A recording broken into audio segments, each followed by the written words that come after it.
purposes of this video, we're going to focus on tires. So let's take a look at the federal regulations for tires on a commercial motor vehicle.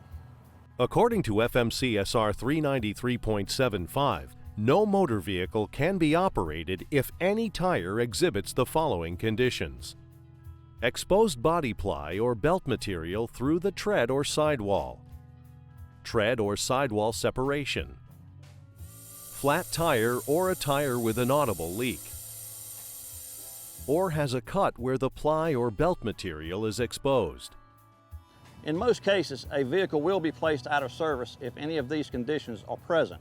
It's also important to note that the tread on the front wheels of a bus, truck, or truck tractor must have at least 4/32 of an inch tread depth at any point on any major groove. The measurements cannot be made where tread wear indicators or stone ejectors are located.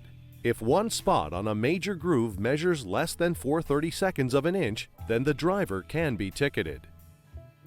All other tires must have at least 2/32 of an inch tread depth in a major groove with the same restrictions regarding tread wear indicators, stone ejectors, and the number of locations.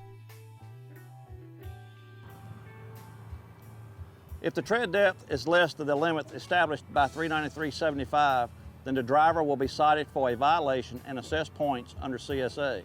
However, the vehicle will be placed out of service with the additional 2 points if the tread depth is below the limits set by the Commercial Vehicle Safety Alliance or CVSA.